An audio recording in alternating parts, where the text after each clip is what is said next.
본 방송에서 제공하는 투자 정보는 투자 판단에 대한 조언입니다.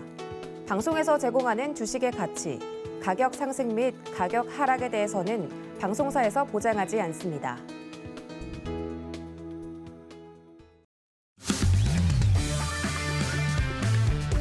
안녕하세요. 해외 시장 소식을 가장 빠르게 만나보는 시간, 해외 선물 신세계 리턴즈의 손자입니다. 간밤새 뉴욕 증시는 황소의 질주를 이어갔습니다. 1조 달러 규모의 인프라 법안 통과와 함께 코로나19 팬데믹 이후 미국이 국경을 재개방한다는 소식에 3대 지수 모두 나란히 또다시 사상 최고치를 새로 썼는데요. S&P 500 지수와 나스닥 지수는 8거래일 연속 사상 최고치를 새로 썼습니다. 이로 인해서 S&P 500 지수는 사상 처음으로 4,700선을 돌파했는데요. 미 10년 만기 국채금리는 1.5%대 부근까지 올랐습니다. 달러 인덱스는 약세를 보이면서 94선을 기록했는데요. 이에 골드는 상승세를 이으면서 1,828달러 선에 거래를 마쳤습니다. 2달 만에 최고치 수준까지 오른 것인데요. 국제유가는 사우디아라비아의 원유 가격 인상 소식이 전해지자 WTI가 1% 넘게 오르면서 배럴당 81.9달러 선에 거래를 마무리했습니다. 우리 시각 밤 10시 30분에 발표된 10월 미국의 생산자 물가지수는 예측치에 부합한 0.6%를 기록했습니다. 그리고 어제도 말씀드렸다시피 미국의 서머타임이 해제되면서 증시가 우리 시각으로 잠시 후 11시 30분에 시작이 되는데요. 개장 전 마스터님과 시장 이야기 나눈 뒤에 노란톡으로 보내주신 질문들 모두 만나보고요. 개장 후에 실시간 시세 함께 짚어보도록 하겠습니다. 그리고 신세계 리턴즈 두 분의 마스터님께서 주말에도 열공하시는 시청자분들을 위한 특별한 시간 마련해 주셨습니다. 잠시 후 출연하시는 성견 마스터님께서 일요일 밤 9시 30분에 무료 온라인 강연 준비해주고 계신데요. 지난주에는 금융위기 시그널에 대해서 또 부채에 이어서 이번 주에는 버블에 대해서 다뤄주신다고 하니까 꼭 들어보시면 좋을 것 같습니다. 그리고 금요일에 출연하시는 골드도시 마스터님께서는 토요일 밤 8시에 이 추세선에 대한 기술적 분석 강의를 해주실 예정이니까요. 참여 방법 원하시는 분들은 샵 0082로 문자 보내주시면 되겠습니다. 그리고 이 밖에 해외 선물과 관련한 궁금증 있으신 분들은 노란톡으로 질문 보내주시면 되는데요. 샵 0082로 신세계라고 3글자 적어서 문자 보내주시거나 화면 하단으로 나가고 있는 QR코드 핸드폰 카메라 켜서 스캔하시면 바로 빠른 입장하실 수 있습니다. 입장하실 때 코드는 1515 입력하시면 되고요. 노란톡으로 보내주신 내용들을 방송 중에 마스터님과 함께 실시간으로 모두 해결해 드리고 있는 거 알고 계시죠? 네, 지금 이제 서머타임 해제로 인해서 질문 소개하는 시간을 좀 더 앞당겨서 여러분들께 궁금증보다 더 빠르게 풀어드릴 예정이니까요. 코너 시작되기 전에 빠르게 지금부터 바로 질문 남겨주시면 되겠습니다. 네, 그럼 본격적으로 해외 선물 신세계 리턴즈 시작해 보도록 하겠습니다. 오늘 함께할 마스터 화면 통해서 확인해 보시죠.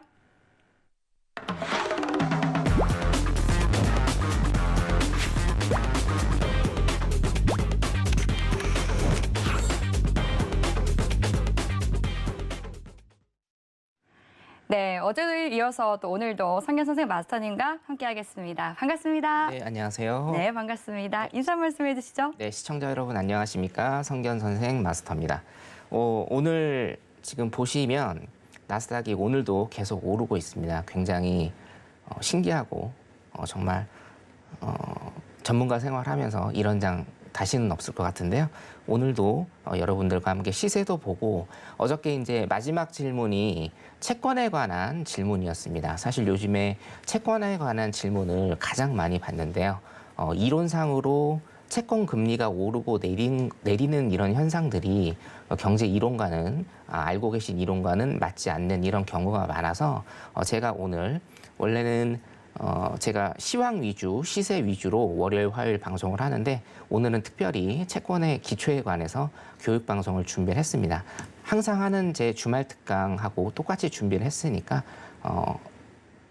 많은 시청 부탁드리겠습니다. 감사합니다. 네, 서머타임이 해제되면서 또 구성이 조금 바뀌었죠. 저희 신세계 리턴즈에서 좀 개장 전부터 개장까지 함께 하다 보니까 굉장히 좀 더 생동감이 있고 또 재밌었다라는 시청자분들의 반응이 있었는데요. 저희도 좀 더 시장에 집중하게 되고 또 색다른 매력이 있는 것 같습니다. 네, 말씀해 주신 것처럼 오늘도 함께 시장 면밀히 살펴보도록 하겠습니다. 현재 시각 오후 11시 지나가고 있는데요. 먼저 오늘의 이슈부터 체크해 보시죠.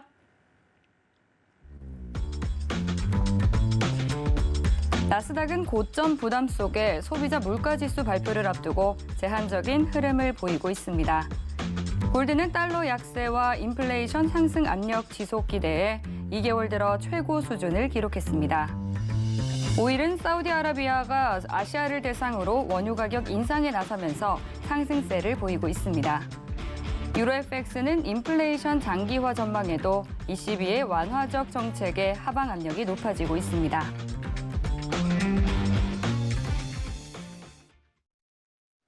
나스닥부터 유로 FX까지 오늘의 주요 이슈 짚어봤는데요. 이번에는 나스닥과 관련한 외신 기사 확인해 보겠습니다. 네, 오늘 가져온 외신 기사 제목은요. Fed says China's real estate troubles could spill over to the US라는 제목입니다. 미 연준이 이 중국의 부동산 문제가 미국으로 번질 수 있다라고 말을 해서 관련한 내용을 가져왔는데요. 현지 시간 8일 CNBC 보도에 따르면 미국 연준이 중국의 부동산 문제가 미국 금융 시스템으로 번질 수 있다고 경고를 했습니다. 올여름 많은 부채 문제가 불거진 중국의 헝다그룹은 전 세계 투자자들을 불안에 떨게 했는데요. 다른 중국 부동산 개발 업체들도 부채 상환에 어려움을 겪고 있기 때문에 약 4분의 1이 부동산에 의존하는 중국 경제가 더 큰 타격을 입을 수 있다라는 우려를 낳고 있습니다. 연준은 연 2회 발표하는 최근 금융 안정 보고서에서 중국 부동산 문제가 중국 금융 시스템에 문제를 야기할 수가 있고 또 미국에도 영향을 미칠 수 있다라고 말을 했는데요. 보고서는 중국 경제와 금융 시스템의 규모 그리고 세계 무역의 연결 고리를 지적했습니다. 폴 크리스토퍼 미국 연준 대표는 연준이 우려하는 핵심은 중국의 부동산 활동이 둔화되고 있지만 이 개발업자들은 막대한 부채를 갖고 있고 또 일부는 경제의 다른 영역으로 분산되어 있다는 것이다라고 지적을 했는데요. 크리스토퍼는 이러한 광범위한 연결고리는 중국 주택시장의 침체가 궁극적으로 실업 그리고 중국 주식 하락 및 디플레이션으로 이어질 수 있다라는 점을 시사했습니다. 이는 중국이 다른 국가에서 상품 구매를 줄임에 따라서 계속해서 전 세계로 확산될 수 있다라고 봤는데요. 하지만 크리스토퍼는 중국 정부는 수년 동안 높은 기업 부채와 씨름을 해왔고 부동산 부문을 대처할 수 있는 자원을 갖고 있다라고 덧붙이기도 했습니다. 하지만 연준이 8월부터 10월까지 실시한 설문조사에 따르면 연준이 최근 발표한 보고서와 이전 보고서의 한 가지 차이점은 이 미국 금융 안정성에 대한 위험에 대한 우려 가운데서 중국이 가장 큰 비중을 차지했다라는 것인데요. 한 전문가는 이 페드의 중국에 대한 언급이 매우 모호하다라면서 주로 잠재적인 영향에 초점을 맞추었기 때문에 중국 금융 시스템의 폐쇄적인 성격으로 미국에 대한 위험은 작다고 생각한다라는 의견을 전하기도 했습니다. 네, 이런 내용의 기사를 가져와 봤습니다. 추후에 좀 시장과 관련해서 자세한 이야기는 마스터님과 함께 나눠보도록 하고요. 앞서 오프닝에서 말씀하셨던 것처럼 오늘은 마스터님께서 채권과 관련한 이야기를 전해주신다고 하는데 어떤 내용 준비해 주셨나요? 오늘은 채권의 기초에 관한 그런 내용을 준비를 했습니다. 네. 사실 채권은 주식을 하시는 분이시든 아니면 국선 해선을 하시는 분이시든 아니면 금융 투자를 하시는 모든 분들은 네. 필수적으로 아셔야 되는 개념이고요. 그렇죠. 사실은 제가 주말 특강이나 아니면 이 교육 방송을 할 때 수백 번 했던 내용인데 네. 오늘 생방송으로는 지금 처음 하는 거라 살짝 아. 조금 긴장이 되는데 네. 거두절미하고 빨리 한번 알아보도록 하겠습니다. 네. 네. 채권의 기초에 관해서 교육 방송을 일단 좀 시작하겠고요. PPT 자료를 한번 좀 같이 보도록 하겠습니다. 네. 자, 들어가기 전에 시청자분들께서는 뭐 초보부터 고수님들까지 굉장히 다양한 그런 레벨을 갖고 계시기 때문에 전제 조건을 하나 제가 좀 깔아드리겠습니다. 오늘 이 채권에 대한 설명은 채권을 아무것도 모르시는 초보님들을 대상으로 하는 거기 때문에 굉장히 단편적인 것들로부터 일단은 시작을 하고요. 기본적이고 기초적인 이론에 의해서 제가 설명을 해드리도록 하겠습니다. 자, 특히나 초보자님들의 이해를 돕기 위해서 국채 발행은 지속적이지 않고 한 번 발행하는 것으로 고정을 시키겠습니다. 이유는 뭐냐면 이 국채라는 것은 그때그때 돈이 필요할 때마다 계속적으로 찍어내고 조달을 합니다. 그렇기 때문에 국채는 지속성을 가지고 있는데 오늘은 이해의 편의를 제가 드리기 위해서 한 번만 딱 발행을 하는 거다라고 제가 고정을 시키겠고요. 그 이외의 모든 변수들은 고정을 시키겠습니다. 자, 제가 항상 강조드리는 거 수요와 공급 이론인데요. 너무나 쉬운 이론이지만 경제학에서는 수요와 공급 이론을 빼놓고서는 아무것도 되지 않습니다. 한번 다시 좀 상기를 시켜드리면, 자, 수요가 공급보다 높으면 여러분 어떻게 되나요? 가격은 상승을 합니다. 마스크에 대한 예를 제가 굉장히 조금 많이 들었죠.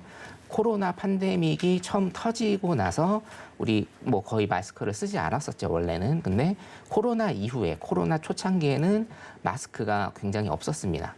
저도 기억이 나는데, 그래서 마스크에 대한 수요가 굉장히 폭발적이었고 거기에 비해서 수요를 충족시켜줄 수 있는 마스크의 공급은 별로 없었습니다. 지금은 마스크가 뭐 100원, 200원 정도 하지만 작년 초만 해도 마스크 얼마였나요? 5,000원, 10,000원씩 했습니다. 이거하고 똑같습니다. 자, 수요가 공급보다 높으면 물품의 가격은 상승을 하게 되고요. 수요가 공급보다 낮으면 가격은 하락을 하게 된다. 이 간단한 논리가 경제학에서는 모든 것을 지탱해주는 뼈대가 되고 있습니다. 자, 두 번째 이론, 채권 시장과 주식 시장은 반대 개념이다. 이거를 조금 상기를 좀 해주셔야 되고요. 자, 채권 시장과 주식 시장이 있습니다. 우리 주식과 채권 이 두 개를 통틀어서 증권이라고 부르죠. 여러분들이 거래를 하시는 증권 회사는 바로 이 주식과 채권 두 개를 거래할 수 있는 토대를 만들어주는 회사라고 그렇게 생각을 하시면 됩니다. 자, 주식시장과 채권시장은 일단은 반대의 개념이다라고 상기를 좀 해두시고요. 자, 주식시장이 화랑이 되면 어떻게 되겠습니까? 굳이 채권시장에 우리가 돈을 넣을 필요가 없습니다. 그래서 채권시장에 있는 돈이 주식시장으로 옮겨가고, 자, 다시 채권 시장이 좋게 되면, 채권 시장이 굉장히 좋다라고 하면 굳이 주식에 우리가 투자를 할 필요가 없겠죠. 그래서 주식에 있는 자금이 채권 시장으로 옮겨가게 됩니다. 따라서 주식 시장이 좋은 시장인지 아니면 채권 시장의 상황이 좋은지에 따라서 주식과 채권 시장에 자금이 옮겨간다. 이 두 가지 이론을 일단은 여러분들이 상기를 좀 해두시면 될 것 같습니다. 채권을 제가 실물 채권을 지금 보여드리고 있는데요. 주식도 마찬가지입니다, 여러분. 주식도 원래 종이로 돼 있습니다. 종이로 돼 있는데 주식은 제 기억으로 한 2, 3년 전에 전자문서로 전부 다 돼 있고요. 채권 같은 경우에는 제가 찾아보니까 1999년입니다. 1999년에 이런 종이로 된 실물 채권이 마지막으로 지금은 전자문서로 다 예탁결제원에 보관이 되어 있습니다. 자, 실물 채권을 좀 보면 채권이라는 건 여러분 이렇게 아시면 될 것 같아요. 여러분들 대출이나 아니면 어떤 약정서를 쓰실 때 돈을 차용을 할 때 내가 언제까지 내가 예를 들어서 1,000만 원을 빌리는데 내가 언제까지 원금을 주고 이자를 다달이 얼마를 주겠다라는 그런 차용 증서나 아니면 약정서를 기입을 하게 되죠. 채권은 간단하게 그런 거라고 일단은 보시면 됩니다. 자, 실물 채권의 예를 제가 지금 가져왔는데요. 중진공에서 1998년입니다. 빨간색 네모 박스 있죠. 1998년에 발행이 된 거고요. 5년짜리 채권입니다. 5년짜리. 2003년에 만기가 되는 5년짜리입니다. 자, 발행일이 1998년 12월 31일입니다. 자, 중소기업진흥공단에서 어떤 사업을 하려는데 돈이 필요합니다. 돈이 필요해서 공채라고 하거든요. 이 공채 채권을 발행을 하죠. 1억 원짜리를. 자, 우리가 어떤 사업을 하는데 1억 원짜리 채권을 우리가 발행을 할 테니 당신이 좀 사달라. 당신이 이 1억 원을 우리한테 투자를 해주면 자 5년 있다가 2003년 12월 31일 날 원금 1억 원과 연이자 5.8% 굉장히 높았습니다. 20년 전에는 연이자 5.8%를 주겠다라는 약속을 한 거죠. 그러니까 어떻게 됩니까? 연이자 5.8%면 1억에 대해서 580만 원 정도 되는 어마어마한 돈입니다.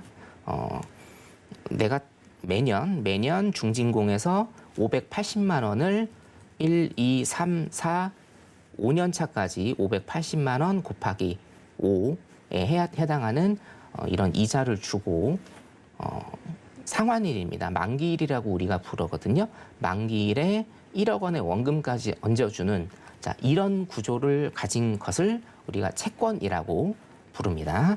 채권에 대한 이해는 이렇게 이해를 하시면 되겠고요. 우리가 미국 국채에 관한 얘기를 굉장히 좀 많이 하죠. 해외 선물에 관한 방송이기 때문에 미국 국채에 관한 얘기를 많이 합니다. 국가에서 발행을 한 채권을 국채라고 하고요. 이런 우리나라처럼 중진공 공단에서 발행한 이런 채권을 공채라고 하고요. 지방자치단체에서 발행한 채권을 지방채라고 하고 회사에서는 주식만 여러분들한테 드리는 게 아니라 회사에서도 돈이 필요할 때는 채권을 발행을 합니다. 그것을 회사채라고 합니다. 그래서 채권의 종류는 국채, 지방채 등등등이 있다. 이렇게 여러분들이 생각을 하시면 되고 그럼 채권을 왜 발행을 하는지에 대해서 제가 조금 설명을 드리면 국가나 지자체도 여러 가지 사업을 합니다. 그리고 가장 여러분들한테 현실적으로 와닿는 그런 예시를 제가 들어드리면 지금 긴급재난지원금, 재난지원금이 코로나 때문에 4차까지 일단 지급이 됐죠. 그 긴급재난지원금은 어디에서 주나요? 국가에서 주는 겁니다. 정부에서 주는데 정부에서 무슨 금고에서 돈이 쌓여 있어서 그거를 우리 국민들한테 주는 게 아니고 이런 채권을 발행을 합니다. 채권을 발행을 해서 어느 누군가가 또 채권을 사겠죠. 기관이 채권을 살 수도 있고 아니면 우리 개인 국민들이 채권을 살 수도 있습니다. 그 모아진 돈으로 지금 긴급재난지원금을 여러분들한테 준다라는 생각을 가지시면 이해가 빠르실 것 같습니다. 자, 그러면 여기에서 의문사항이 하나 조금 생기고요. 사실은 오늘 채권 교육을 하는 가장 핵심 포인트인데, 자, 채권의 원금과 이자는 이 증서에 화체가 되어 있습니다. 적혀 있다라는 표현을 우리가 화체되어 있다라고 하는데, 자, 원금 1억 원을 주고 이자율도 5.8%로 명시가 돼 있습니다. 자, 그런데 우리가 미 국채 금리 차트를 봐도 자, 뉴스에서 아니면 저희가 얘기하는 거에 대해서 채권 금리, 수익률, 채권 가격이 변동한다는 뉴스가 계속 나오죠. 자, 채권은 이렇게 원금과 이자가 고정이 돼 있는데 왜 채권의 금리, 이자라고 일단은 치면 채권의 금리는 왜 오르고 내리는 것일까? 그리고 채권 가격은 여기 보시다시피 우리가 원금입니다. 원금이 1억 원, 제가 실물채권 예시를 들어드린 여기에 대해서는 원금이 1억 원으로 고정이 되어 있는데 채권 가격이 왜 1억 원 밑으로 가고 1억 원 위로 가는지 이게 사실은 채권을 이해하시는 핵심 포인트라고 볼 수가 있습니다. 자, 서두에 말씀드린 바와 같이 채권은 지금 딱 한 번만 발행을 하고요. 모든 변수들은 고정되어 있는 걸로 다시 한번 시작을 하겠습니다. 자, 예시를 들어드릴게요. 1년 만기 국채 원금 100만 원, 연 2%의 채권이 있다라고 가정을 하겠습니다. 자, 지금 내가 여러분들이 이 채권을 가지고 있어요. 내가 100만 원을 가지고 연 2%의 채권을 샀습니다. 자, 그런데 제가 돈이 필요해서 여러분들이 돈이 필요해서 이 채권을 급하게 팔아야 되는 사정이 있습니다. 그렇죠? 예, 인생은 모르니까요. 그래서 채권도 채권 시장에서 유통이 되고 주식과 마찬가지로 이 손절의 개념이 있습니다. 처분 가능하다는 얘기예요. 제가 지금 채권 100만 원어치를 가지고 있는데 100만 원짜리 채권 한 장을 가지고 있는데 이게 돈이 너무 급해서 팔아야 됩니다. 근데 이거를 100만 원에 내놓는다라고 하면 여러분들은 채권을 사는 입장에선 이걸 사실 건가요? 굳이 이 개인한테 채권을 살 필요가 없죠. 왜? 100만 원 가지고 어차피 채권 가격이 100만 원이기 때문에 100만 원 가지고 내가 사면 되는 거거든요. 따라서 여기에서 채권의 프리미엄이라는 개념이 붙는데 채권 프리미엄이라는 개념은 여러분들이 차후에 아셔도 되는 개념이고 이 채권을 어떻게 합니까? 당땡 마켓처럼 여러분들 많이 이용하시 요즘에 굉장히 활성화되어 있는 당땡 마켓처럼 내가 가격을 낮춰서 채권 시장에 내놓는 겁니다. 자, 채권 100만 원짜리를 90만 원에 내가 B라는 사람한테 넘겨요. 그럼 B는 당연히 이 채권을 사겠죠. 자, 그럼 B라는 사람은 1년 후에 어떻게 됩니까? 나는 90만 원을 주고 A라는 사람한테 이 채권을 샀어요. 근데 1년 후에 나는 원금 100만 원과 이자 2%를 받게 되는 겁니다. 그러면 총 102만 원의 수익 창출을 하게 되는 거죠. 이걸 조금 디테일하게 본다라고 하면 B라는 사람은 90만 원을 투자를 하고 1년 후에 원금 100만 원과 이자 2만 원을 받게 돼서 총 102만 원을 받게 되고요. 90만 원을 투자를 해서 내가 12만 원의 수익을 올렸죠. 12만 원의 수익을 얻게 됐기 때문에 총 수익률은 13%의 수익을 올리게 되는 겁니다. 자, 제가 종이컵으로 조금 설명을 다시 해드리면, 자, 이 종이컵이 풀로 102만 원이라는 채권입니다. 102만 원의 채권인데요. 내가 이거를 급하게 팔아야 됩니다. 자, 채권 가격이 여기에 형성이 돼 있는데 내가 이거를 급하게 팔아야 돼서 채권 가격을 낮춰서 파는 겁니다. 자, 그러면 채권 가격을 낮춰서 팔면 채권의 수익률이죠. 채권의 수익률은 어떻게 됩니까? 채권의 수익률은 높아집니다. 채권의 수익률이 높아지니까 채권의 금리가 높아지는 거예요. PPT 잠깐 보시면 보세요. 내가 90만 원을 투자를 하고 총 102만 원의 수익을 얻었습니다. 12만 원의 수익을 얻었죠. 자, 그러면 채권의 수요라는 개념에서 보면 채권의 수요가 감소를 한 거죠. 자, 가격이 낮아졌습니다. 채권의 수요가 감소를 하기 때문에 어떻게 됐습니까? 채권 가격은 낮아졌고 채권 가격이 낮아졌기 때문에 오히려 채권의 수익률과 채권 금리, 채권 이자율은 높아지는 이런 현상이 발생을 하게 되는 겁니다. 자, 그래서 어제 질문을 하나 단톡방에서 받았죠. 지금 주요 지표들, 특히나 나스닥 같은 경우에 지금 계속 신고가를 기록 중인데 채권 금리는 왜 떨어지는 현상이 발생을 하는 건가요? 라는 일단은 질문을 받았는데요. 경제는 어렵지 않고 헷갈리는 거라고 제가 굉장히 강조를 드리는데, 자, 연일 신고가를 기록 중이다. 이건 뭐죠? 주식시장이 좋다라는 겁니다. 주식시장이 좋다. 그러면 채권시장에서 주식시장으로 자금 이동을 한다. 자, 그러면 채권에 대한 수요가 어떻게 될까요? 주식시장이 화랑이어서 주식을 계속 사고 있으니까 채권에 대한 수요는 낮아지게 되겠죠. 자, 수요와 공급 이론에서 수요가 낮아지면 가격은 어떻게 됩니까? 수요가 낮아지기 때문에 가격이 높아진다. 그래서 채권 금리가 낮아지게 된다. 그런데 왜 채권 금리는 떨어지게 되는 것인가? 여기에 대해서 질문을 받았고요. 단기적으로는 공급에 관한 문제라고 일단 제가 어저께 언급을 좀 해드렸습니다. 인프라 법안이 통과는 됐는데 지금 50%로 다운이 돼서 통과가 됐습니다. 그렇기 때문에 물론 이제 인프라 법안을 상정했고 그게 통과가 돼서 그 자금이 필요하죠. 자금이 필요한데 그 자금 조달을 무조건 채권으로 자금 조달을 하는 것은 아닙니다.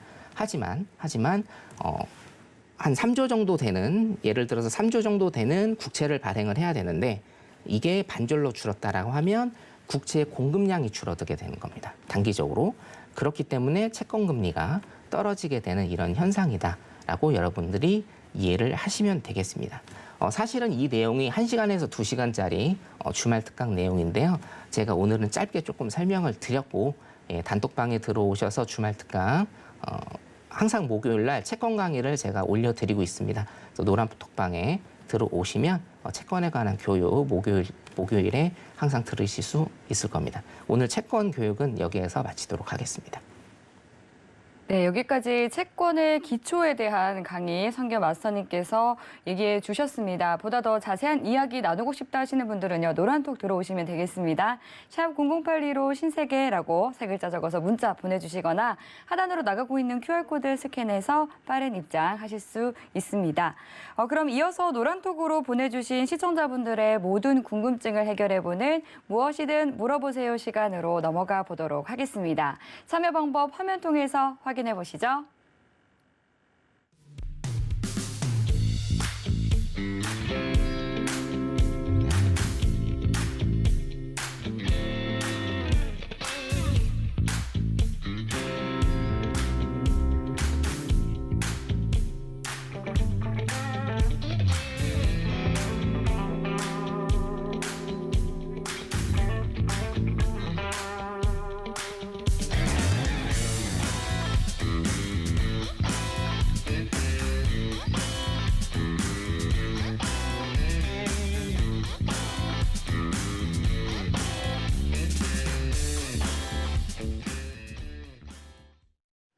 네, 개장까지 시간이 얼마 남지 않았기 때문에 빠르게 질문 만나보도록 하겠습니다. 첫 번째 질문은 박춘배님께서 주신 질문인데요.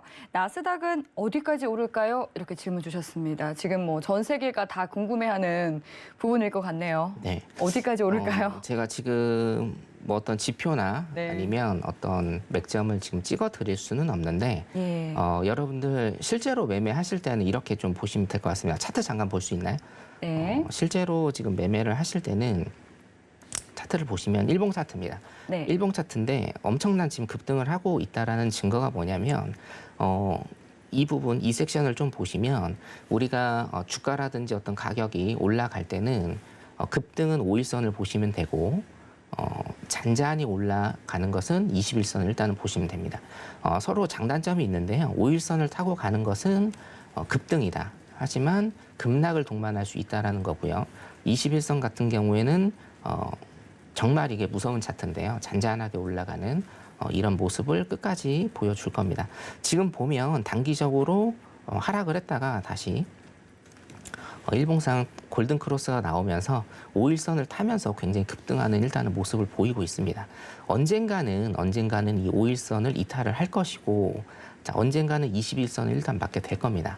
자, 나스닥 같은 경우에는 지속적으로 매수 관점으로 일단 보시는 걸 제가 추천을 드리고요. 소위 얘기해서 우리가 전문용어로 물려도 매수다, 이런 마음으로 일단은 매수 쪽으로 보시는 게 나을 것 같고, 제가 신세계 리턴즈에 처음 8월 말에 왔을 때 나스닥의 추이로는 16,000에서 17,000 정도는 충분히 갈 수 있는 추이다. 근데 이렇게 빨리 오를 줄은 사실은 저도 몰랐는데 네. 일단은 16,448포인트까지 일단 지금 찍었기 때문에 17,000선까지는 열어두시는 이런 생각을 가지고 임하시면 될 것 같고요. 한 가지 팁을 더 드리자면 제가 아까 말씀드렸죠. 5일선 이탈 시에는 일단은 관망을 하시는 게 좋습니다. 5일선 이탈 시에 관망을 하시고 21선과 맞닿아뜨리는 그 구간에서 다시 한번 일단 설정을 하시는 게 좋고요. 5일선을 일단 유념해서 보시면서 매매하시면 될 것 같습니다. 단기적으로 일단은 보시는 게 낫습니다. 네, 일단 지금 현재는 5일선을 이탈하는지 잘 지켜보자라고 말씀해 주셨고요. 그리고 급등을 할 때는 5일선을 보면 되고, 그리고 완만한 상승은 21선을 보면 된다라고 또 투자 팁까지 챙겨주셨습니다. 그럼 이어서 다음 질문 바로 만나볼게요. 다음 질문은 상디님께서 보내주셨습니다. 인프라 법안이 통과된다면 구립값과 같은 이런 원자재 가격들이 상승을 하게 될까요? 이렇게 질문 보내주셨네요. 지금 지속적으로 일단은 상승하리라고 보고요. 네. 수요 측면에서 어차피 법안이 통과가 됐는데 네. 반토막이 났죠. 사실은 반토막이 나서 통과는 됐지만 이미 지금, 건설주들도 좀 주가가 네. 상승하고 있더라고요. 예, 그렇기 때문에 이 원자재 값은 지금 계속적으로 오를 것으로 일단은 그렇게 보이고 있습니다. 네. 별로 좋은 상황은 아니죠. 그렇죠. 제가 인플레이션을 계속 말씀드리는데 제일 안 좋은 인플레이션, 좋은 인플레이션과 안 좋은 인플레이션을 말씀을 드렸는데요. 네. 뭐 원유 가격 상승이라든가 원자재 가격 상승, 그리고 지금 공급망 대란이 전 세계적으로 굉장히 중국발이죠. 타격이 많기 때문에 인플레이션이 비용 견인 인플레이션이 지금 지속된다라고 하면 그다지 전망은 좋지 않다. 예. 하지만 어차피 우리는 해외 선물을 하시는 시청자분들이시기 때문에 매수매도 포지션 잘 잡으셔서 하시면 될 것 같습니다. 지속적으로 오를 거라고 일단은 보고 있습니다. 이상입니다.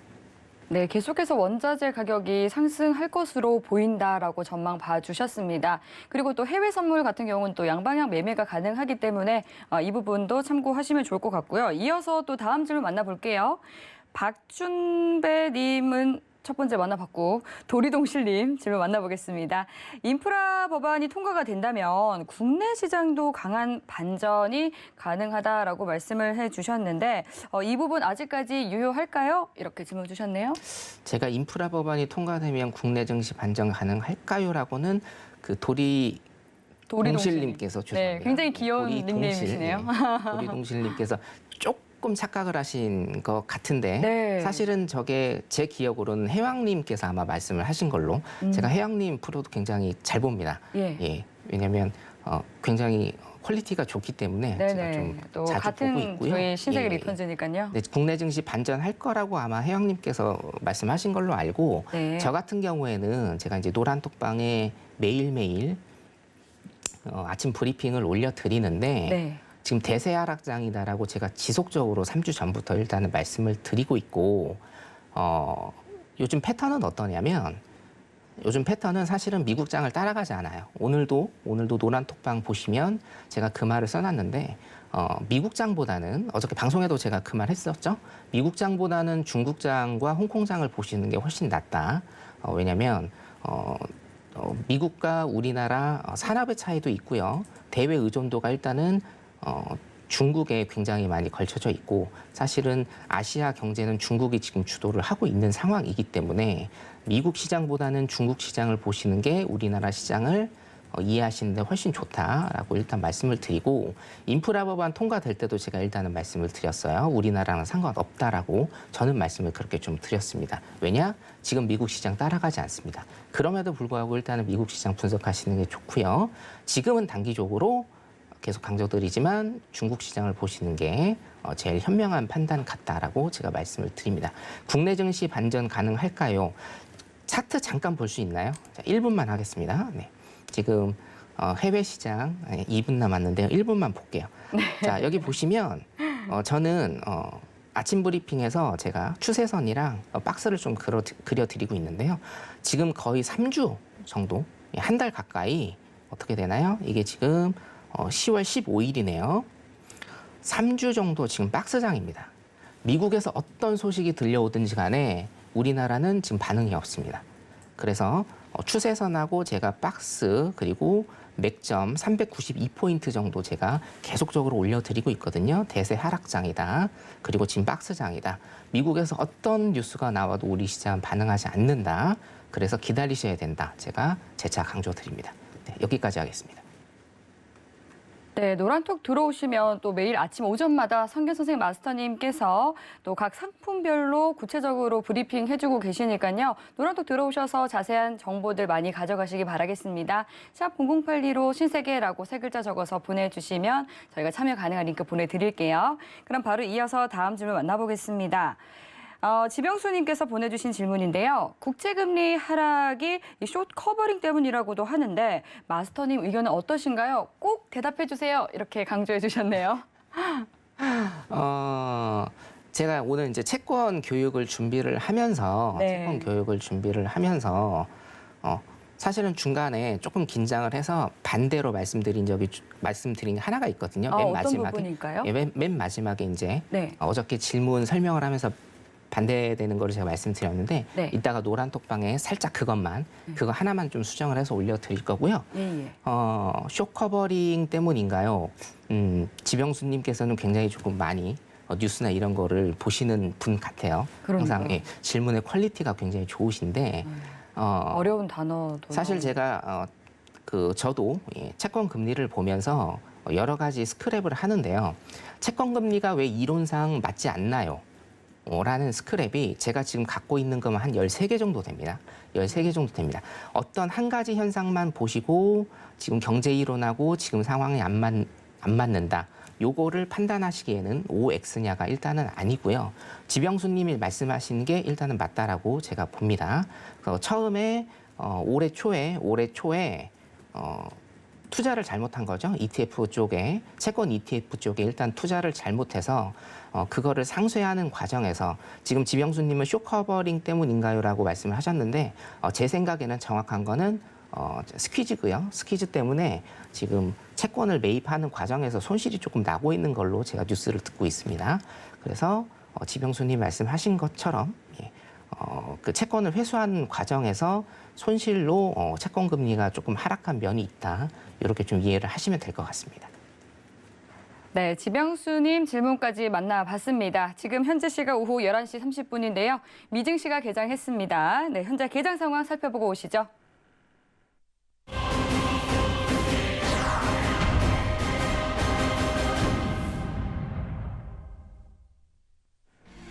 네, 조금 전 출발한 뉴욕 증시 3대 지수는 혼조세 보이고 있습니다.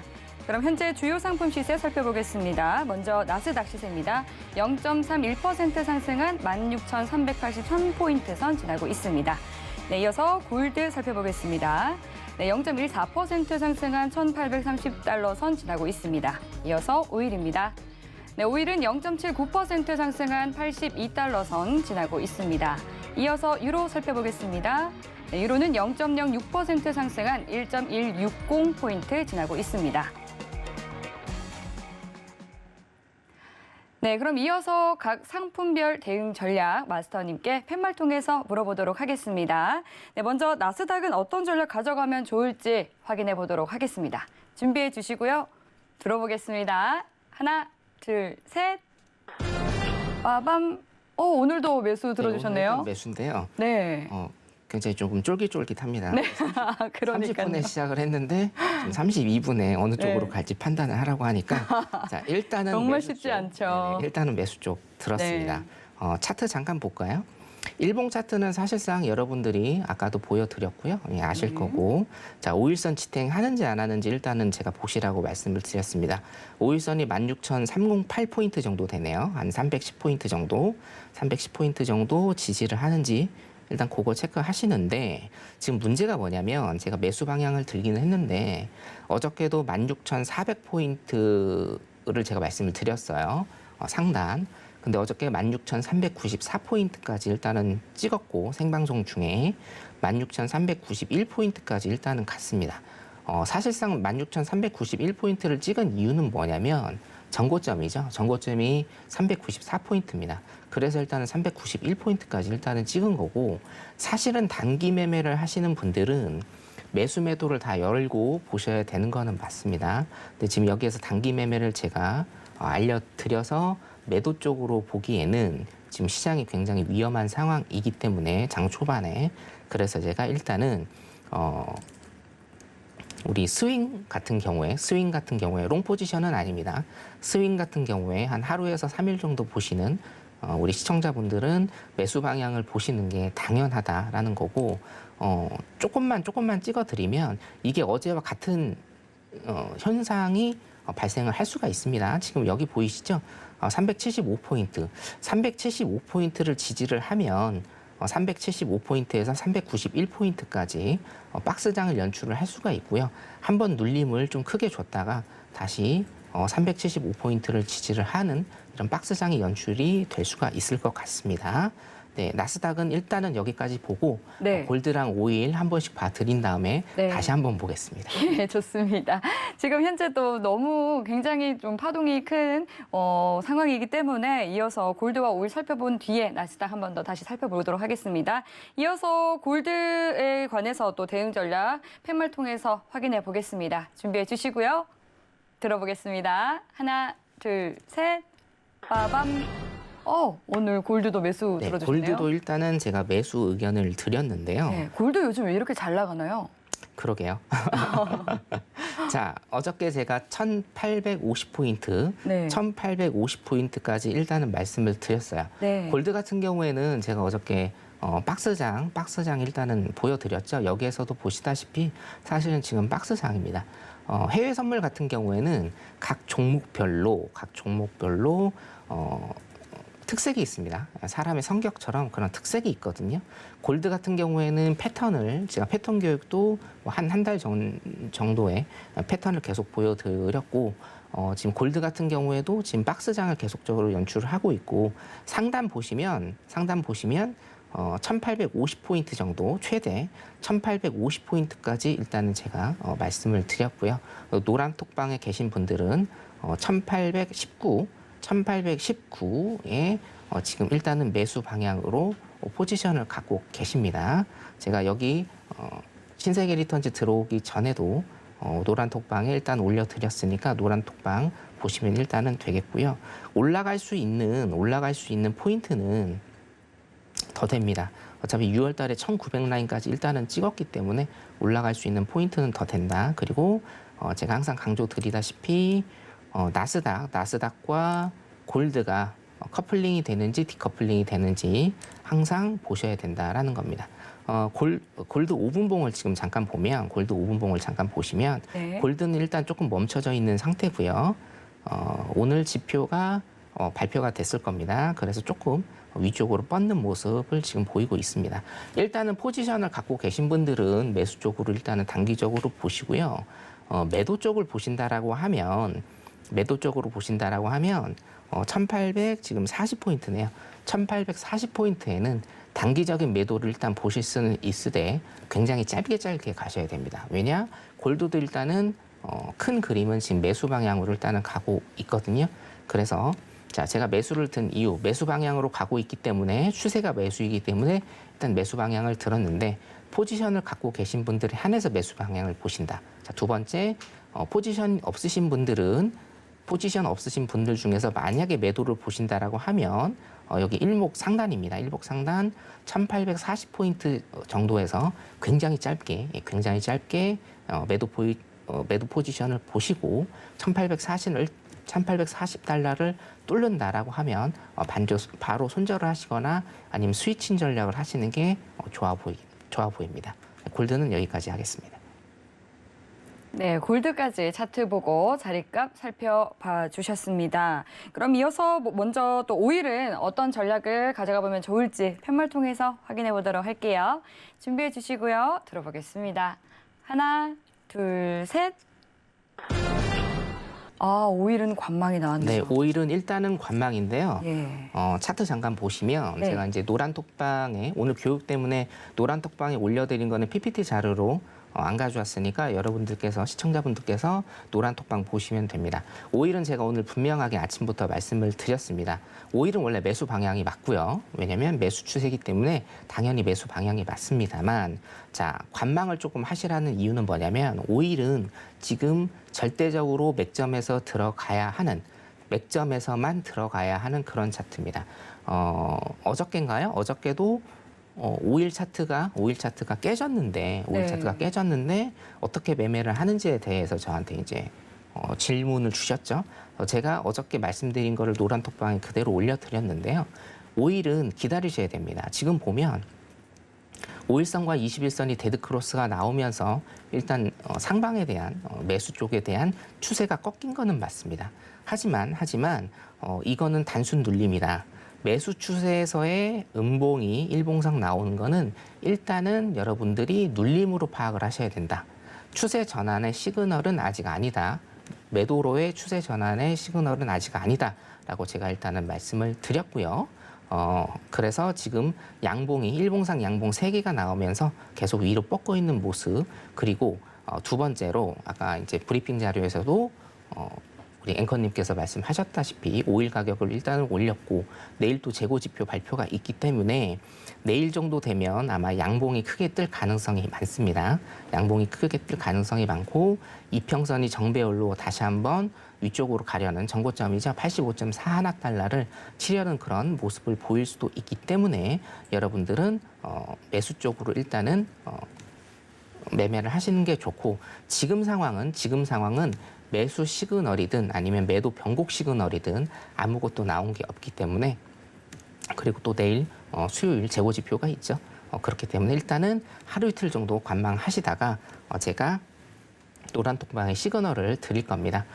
항상 아침에 성견 차트로 보는 오전 브리핑을 굉장히 정독을 하시면 그 안에 모든 힌트가 다 들어 있습니다. 힌트와 답이 들어 있기 때문에 그거를 정독해 주시면 매수 시그널 이때쯤은 성견 마스터가 매수 시그널을 주는 것구나라고 생각이 딱 드실 때가 있거든요. 그때 오일은 매매를 하시는 게 굉장히 좋아 보입니다. 국선은 제가 1분만 조금 잠깐 보겠습니다. 국선이요. 네.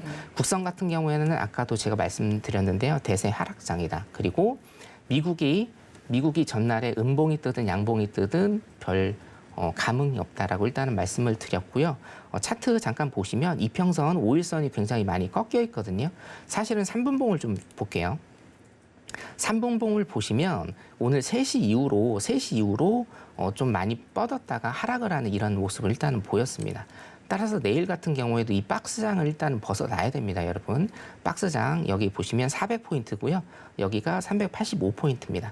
15포인트에서 계속 3주 동안 지금 박스장을 그리고 있기 때문에 이 박스를 탈피하고 보시는 게 현명한 선택이다라고 일단은 말씀을 드리겠습니다. 국선 여기까지 보겠습니다. 나스닥 잠깐 봐도 되나요? 네, 나스닥 좋습니다. 잠깐 보겠습니다. 자, 3분봉 좀 보겠습니다. 굉장히 스펙타클하죠, 여러분. 막 이렇게 매매를 제가 하고 싶은 그런 욕구가 막 용솟음 치는데요. 이런 차트 네. 굉장히 좋습니다. 여러분들이 보시기에는 기술적으로 일단 조금 봐드릴게요. 여러분들이 보시기에는 이게 굉장히 정신없다라고 하실 수도 있으나 어떠한 딱딱 맥점만 잡아서 여러분들이 실전 매매를 하신다라고 하면 그것도 굉장히 조금 좋은 매매법이 일단은 될 것 같고요. 자, 스윙이나 아니면 포지션 갖고 계신 분들만 일단은 매수 쪽을 일단 보시라고 제가 말씀을 드렸고, 여기 짚어드린 요 자리입니다. 375 라인, 여기를 지지하는지 안 하는지 오늘도 보셔야 될 것 같습니다. 근데 사실은 375 라인을 지지를 한다라고 하면 볼 수 있는 포인트는 그렇게 많지는 않습니다. 1차적으로는 한 390 라인까지요. 1차적으로는 390 라인까지 일단은 보시고 400포인트를 넘어서는 거를 일단은 다시 한번 보셔야 될 것 같네요. 일봉 잠깐 보면요. 일봉상 308 라인입니다. 308 라인이네요. 16,308 라인을 지지하시는지 큰 그림을 일단은 보시고요. 분봉상입니다. 분봉상은 이 라인입니다. 16,375 라인. 16,375 라인 단기적으로는 이거를 지지하는지 일단은 보셔야 될 것 같습니다. 사실은 실전 매매에 관한 말씀을 제가 조금 드리면 매수매도 다 열려있는 장이기는 한데 지금은 단기적으로는 매수보다는 단기 매매를 하시는 분들의 하나인 겁니다. 큰 그림은 매수가 당연히 맞고요. 단기적인 그림은 매도도 일단은 보실 수 있는 그런 라인입니다. 이유는 간단해요. 어저께 제가 고가놀이에 대해서 설명을 조금 드렸잖아요. 오늘도 사실은 고가놀이를 할 가능성이 굉장히 커 보입니다. 우리가 항상 신고가라는 것은 아무도 가보지 않은 길이기 때문에 거기를 막고 눌림을 주고 거기를 막고 눌림을 주면서 매물이 일단은 쌓이게 되거든요. 매물이 일단은 쌓이게 되면 그 매물을 소화하는 그런 시간들이 일단은 걸립니다. 그러기 위해서는 계속적으로 지속적으로 매수 방향으로 지금 13년 동안 와 있기 때문에 매도 물량으로 그거를 우리가 소위 얘기해서 전문용어로 매도 물량을 터는 이런 작업들이 계속 돼야 또 계속 오릅니다. 그렇기 때문에 단기적으로는 단기 매매를 하시는 분들은 매도 포지션을 볼 수 있는 자리도 몇 개가 지금 사실은 제 눈에 보이는데 말씀을 드리기에는 조금 힘들고요. 이렇게 말씀드리면 진짜로 그 자리에서 하시는 분들이 있습니다. 그러시면 안 됩니다. 매매는요, 여러분 항상 타이밍입니다. 물론 내가 매수 포지션과 매도 포지션을 잘 보는 것도 중요하지만 매매에서 절대적인 부분, 방향이 한 30%라고 하면 사실은 우리가 타이밍이 한 70% 된다라고 제가 여러분들한테 말씀을 드리고 싶거든요. 그래서 타이밍을 일단은 잘 잡으셔야 되고요. 타이밍은 어쩔 수 없이 지금 제가 여기에서 봐드리진 못하고 375포인트 일단 지지하는지 보시면 되고, 한 가지 팁을 짧게 더 말씀을 드릴게요. 얼마 안 남아서. 자, 새벽 2시 정도, 2시 넘어서 터지는 게 요즘 추세입니다. 새벽 2시 정도 막 흔들다가 새벽 2시 정도 터지는 게 요즘 추세이기 때문에 할 일 없으신 분들, 내일 안 가시는 분들, 그리고 전업 투자하시는 분들은 새벽 2시까지 일단은 보시고 매매를 하시는 걸 추천드리겠습니다. 이상입니다. 네, 나스닥과 골드 그리고 오일까지 개장 파동과 함께 전략까지 함께 짚어주셨는데요. 그리고 국내 선물까지도 살펴봐 주셨습니다. 그럼 이어서 이제 마무리하기에 앞서서 좀 추가로 덧붙여 주실 말씀 있을까요? 네. 굉장히 좀 마스터님께서 이 구성이 바뀌고 난 뒤에 서머타임 해제되면서 신나신 것 같아요. 이게 챙겨드리고 싶은 게 신났습니다. 너무너무 제가 많은 것 같은데. 제가 실전 매매를 좀 보여드리고 싶은데 예. 그거는 방송상으로 안 된다고 어저께 감독님께 혼났고요. 네, 또 방송 법상. 여러분들한테 정말 사실은 이 계기를 통해서 네. 어떻게 맥점을 찍고 이런 거를 제가 조금 보여드리려고 지금 구성을 일단 하고 있습니다. 어차피 지금 이틀째입니다. 서머타임 해제된 지 이틀째이기 때문에 조금만 기다려 주시면 아주 맛깔나는 방송을 더 보여드릴 수 있을 것 같습니다. 많은 기대 부탁드립니다. 네, 좋습니다. 아직 계속해서 남아있는 궁금증들은 노란톡 들어오시면 계속 열려 있으니까요. 들어오셔서 노란톡 질문 언제든지 남겨주시면 되겠습니다. 샵 0082로 신세계라고 3글자 적어서 문자 보내주시거나 하단으로 나가고 있는 QR코드 스캔하시고 빠른 입장하시면 되겠습니다. 참고로 본 방송에서 제공하는 정보는 투자 판단에 대한 조언일 뿐 해당 상품의 가치나 수익률을 보장하지 않습니다. 서울경제TV는 자본시장 통합법을 준수합니다. 1:1 투자 상담과 유사 수신 행위 등 모든 불법 사항을 엄중히 금지합니다. 저희가 오늘 준비한 내용은 여기까지입니다. 저희는 내일 밤 11시에 찾아뵙겠습니다. 시청해주신 여러분 고맙습니다.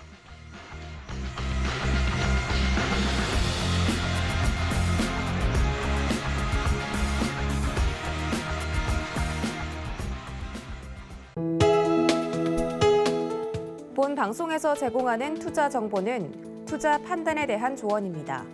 방송에서 제공하는 주식의 가치, 가격 상승 및 가격 하락에 대해서는 방송사에서 보장하지 않습니다.